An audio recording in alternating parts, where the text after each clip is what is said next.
Salutations, chers amis. Je présente à votre attention les dysfonctionnements et pannes les plus courants qui surviennent sur la Toyota Camry XV40. Si vous n'oubliez pas de lubrifier les doigts de guidage des étriers et de changer les disques et plaquettes à temps, les freins dureront presque éternellement. De plus, la qualité des composants d'origine est si élevée qu'avec les moteurs 2.4, on trouve des voitures avec des disques d'origine avec des kilométrages allant jusqu'à 200 000, et les plaquettes peuvent facilement en durer une centaine. Mais à 3,5, les disques surchauffent et les plaquettes brûlent, littéralement. En moyenne, un poids plus élevé et un style de conduite plus agressif ont un effet. Le mécanisme du frein à main est un peu faible, mais il est rarement utilisé sur les voitures à transmission automatique. Pour remplacer ces câbles, vous devez retirer de nombreuses parties de la garniture intérieure en plastique, de sorte que sur les voitures plus anciennes, soit cela ne fonctionne pas du tout, car les câbles se sont dégradés, soit ne créent tout simplement pas la force de freinage requise. Il est très rare de trouver des voitures présentant des fuites sur le surpresseur à vide, cela se manifeste sous la forme d'un flottement irréparable des révolutions et d'un sifflement silencieux lorsque la pédale est enfoncée. Son seul inconvénient est qu'il faut faire régulièrement l'alignement des roues, y compris sur l'essieu arrière. Les angles d'alignement des roues disparaissent rapidement et facilement après quelques déplacements dans les directions. Après 150 000, très probablement, vous devrez changer les rotules à l'avant, éventuellement avec les leviers, et, pour maintenir le confort, remplacer les supports de jambes de force et les amortisseurs à l'avant et à l'arrière. À l'arrière, après des centaines de milliers, toute la traction demandera de l'attention. Si au lieu du caoutchouc il y a du ruban isolant, alors après 100, vous devrez également investir dans le remplacement des roulements de roues tout autour. En général, rien d'étonnant, tout est standard. La direction est également fiable et simple. Le tapotement de la crémaillère ne s'entend qu'à kilométrage élevé, les fuites sont rares. Le plus souvent, c'est la liaison cannelée de la colonne de direction ou la croix à cardan qui cogne. Les dysfonctionnements des capteurs de position du volant ont un impact plus important sur le fonctionnement de l'ESP, mais sur de rares voitures équipées d'un groupe motopropulseur hybride, cela peut provoquer une défaillance de la direction. La mécanique est solide, comme prévu. Il convient de prêter attention uniquement aux fuites de la transmission manuelle et à l'état des couvre-joints homocinétiques extérieurs. La transmission manuelle elle-même ne présentera aucune surprise. La boîte de vitesse E351 a été installée sur plusieurs générations de voitures Toyota et elle s'est montrée de la meilleure façon possible.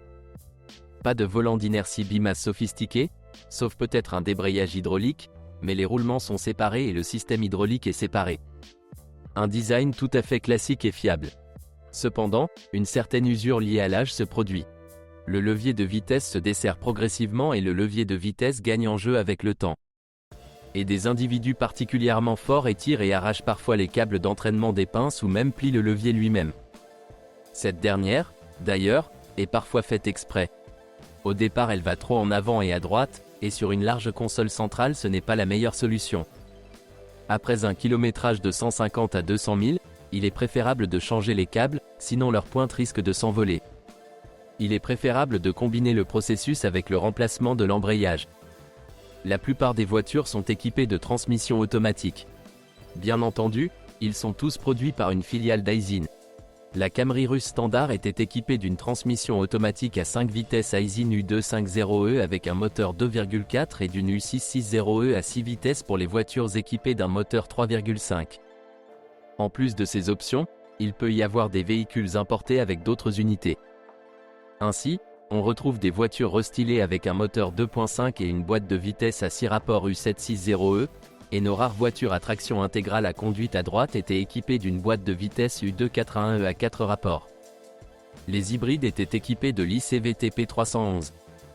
La plus courante est la boîte de vitesse à 5 vitesses U250E U151e, également connue sous le nom d'Aisin 95 à 51 LS. Sur les voitures assemblées en Russie, la version U151E est le plus souvent installée. Elle est un peu plus solide.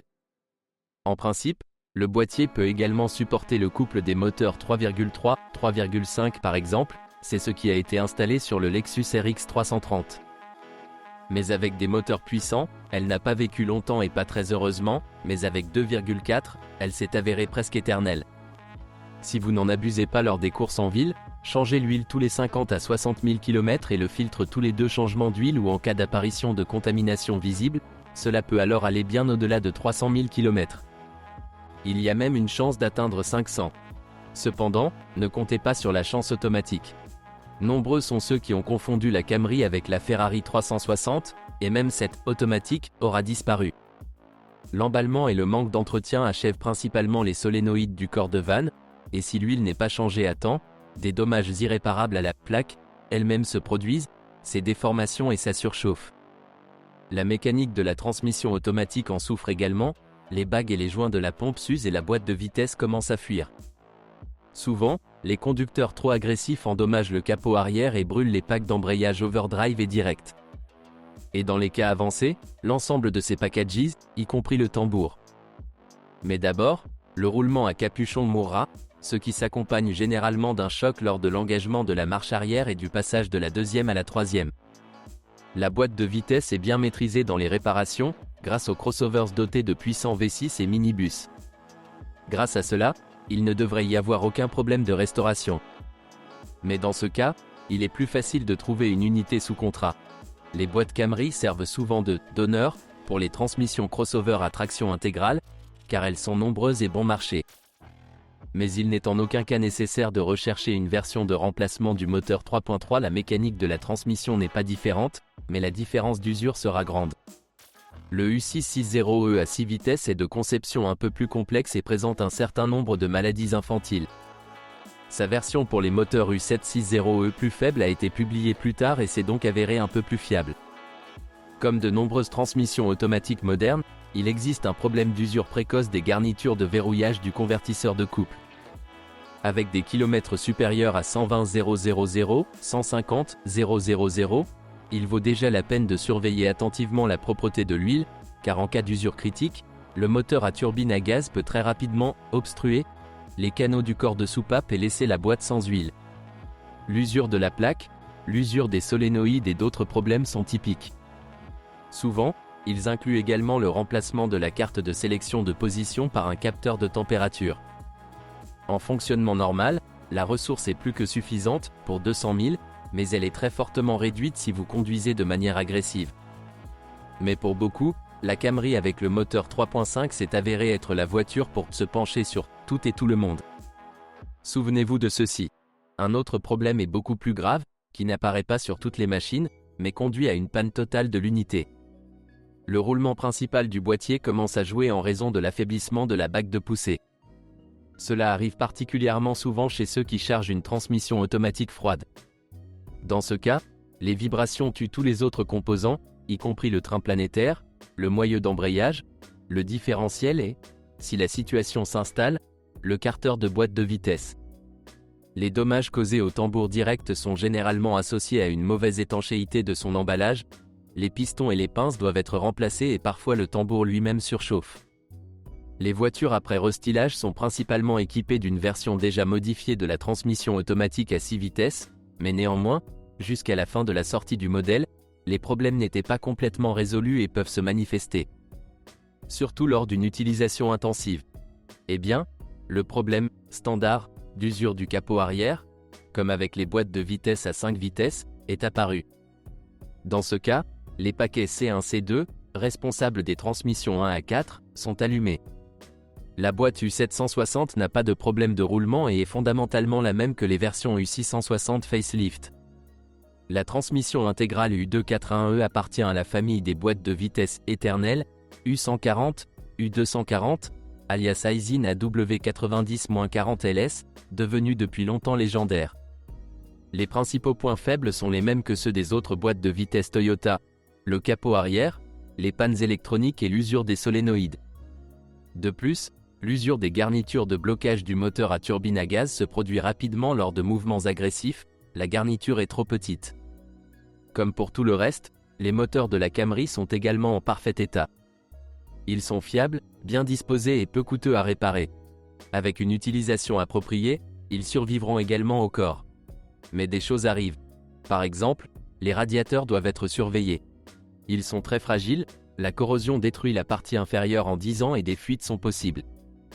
Et les modules d'allumage ne durent pas éternellement, les fixations se cassent. Le moteur 2.4 le plus courant est le 2AZFE. Il est considéré comme « éternel » et en général, cela est vrai. Mais dans la vraie vie, après 200 000 km, vous devez vous préparer aux fuites d'huile, par exemple, à travers le capteur de pression d'huile ou les joints. La surchauffe entraîne le plus souvent des dommages au filetage du bloc cylindre et des fuites d'antigel sous la culasse. Sur les premières machines de production, le filetage peut être endommagé en raison d'un défaut de conception, mais une solution au problème est proposée par le fabricant. Un système de ventilation du carter faible entraîne l'huilage du capteur de débit massique d'air et de la soupape d'air d'admission, et le papillon des gaz s'encrasse rapidement. Après un kilométrage de 150 à 200 000, vous devez surveiller les fuites des joints d'injecteurs et, en général, de nombreux éléments en caoutchouc doivent être mis à jour. En général, vous devez prendre soin du moteur, et il se montrera alors dans toute sa splendeur. La durée de vie du groupe de pistons lors d'un entretien normal est supérieure à 300 000 à 350 000 km. Y compris en raison des intervalles d'entretien courts, que de nombreux automobilistes irresponsables considèrent sérieusement comme un inconvénient, et de la haute qualité de l'huile recommandée produite sous la marque Toyota. La ressource de la chaîne de distribution est de 150 000 km et jusqu'à environ 250 à 300, ce sont d'excellents indicateurs à tous égards. Parfois, les gens font attention à un tendeur hydraulique faible, il doit souvent être remplacé après des centaines de milliers de kilomètres. Pour des kilométrages de 120 à 150 000, il est également recommandé de régler le jeu des soupapes, il n'y a pas de compensateurs hydrauliques. Le moteur n'est pas sujet à la coquefaction. La consommation d'huile est principalement associée à la contamination du système de ventilation et aux fuites des joints et garnitures. La durée de vie des pièces en plastique et en caoutchouc est élevée, car la température de fonctionnement du moteur ne dépasse pas 90 degrés et le thermostat est généralement de 84 degrés. Dans nos conditions, il faut se méfier des pannes du pot catalytique. Il est situé sur le moteur lui-même et lorsqu'il tombe, une usure intensive du groupe de pistons commence, ne manquez pas l'apparition d'un tintement du bloc en nid d'abeille ou l'apparition d'une contre-pression à la sortie. Les démarrages à froid et les échauffements rapides en déplacement lui sont particulièrement préjudiciables. Un autre point faible est la durée de vie de la pompe. Après des centaines de milliers de kilomètres, il est recommandé de la changer tous les 50 000 km. Les jambages sont toujours les mêmes. Graissage avec l'âge, courte durée de vie de la pompe, ici elle tombe en panne encore plus souvent, et des catalyseurs. Malheureusement, la chaîne de distribution de ce moteur n'offre pas une durée de vie constamment élevée. Il y a eu des cas d'étirement de la chaîne à des kilomètres inférieurs à 120 000 km, les étoiles étant les premières à en souffrir. Le bruit est souvent attribué à un jeu de soupape non ajusté. Ici, cette procédure est requise une fois tous les 80 000 à 100 000 km et coûte beaucoup plus cher que sur 4. Un démarrage très bruyant, très probablement, les premiers problèmes de fuite de pression à travers les raccords du déphaseur du système VVTI ou de contamination des vannes de régulation. Le huilage du papillon des gaz et de l'admission après le recuit est ici régulier. Le papillon des gaz doit être nettoyé et il est recommandé de changer les bougies d'allumage au moins une fois tous les 40 000 km pour un fonctionnement normal et fluide. L'apparition de fuites dues à des bacs d'injecteurs ratatinés à kilométrage élevé et à diverses violations du joint d'admission est également un problème typique. Sur les voitures produites avant 2010, le tube d'alimentation en huile peut fuir, il était en composite métal plastique. La pièce a été changée dans le cadre de la campagne de rappel, et si le moteur de la voiture achetée n'est pas modifié, remplacez immédiatement le tube par un tube entièrement métallique, s'il se rompt, l'huile dans le moteur dure environ 15 minutes. Lors du fonctionnement avec des huiles à faible viscosité et sous de lourdes charges prolongées, une surchauffe ou même des éraflures du 5e cylindre se produisent, le système de refroidissement s'est avéré plutôt faible. Parmi les propriétaires, le problème a même reçu le nom succinct PPC, problème du 5e cylindre, qui reflète bien les conséquences de la panne. Si vous avez un appétit gras et un bruit accru provenant du groupe de pistons, un examen avec un endoscope est recommandé. Cependant, bien qu'il n'y ait pas de dimension de réparation pour les pistons, les chemises du moteur sont en fonte et la révision ne sera pas si ruineuse. Il convient également de noter que la version de ce moteur pour la Camry est encore beaucoup moins sensible aux problèmes de surchauffe que sur la Lexus GS3, où le PPC rend visite aux propriétaires de voitures à V6 via un. Le moteur n'est pas absolument sans prétention, mais par rapport aux concurrents allemands, il s'agit simplement d'un exemple de fiabilité et de durée de vie.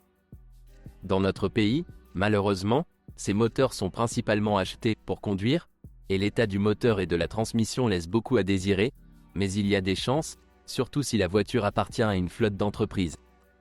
Mais la taxe est trop élevée et difficilement justifiée, car ce n'est que sur les voitures de nouvelle génération que la puissance a été réduite à 249 chevaux. Le moteur 2 à RFE se retrouve également sur les voitures à conduite à droite, un 4 en ligne de 2,5 litres, essentiellement pas très différent de la série AS. Sauf que le moteur est devenu plus silencieux grâce à l'utilisation de compensateurs hydrauliques, et il n'y a aucun problème avec la résistance des filetages dans le bloc. Ce sont toutes les informations sur les problèmes de la Toyota Camry XV40. Si vous en savez plus ou n'êtes pas d'accord avec ce que vous avez entendu, je vous attends dans les commentaires.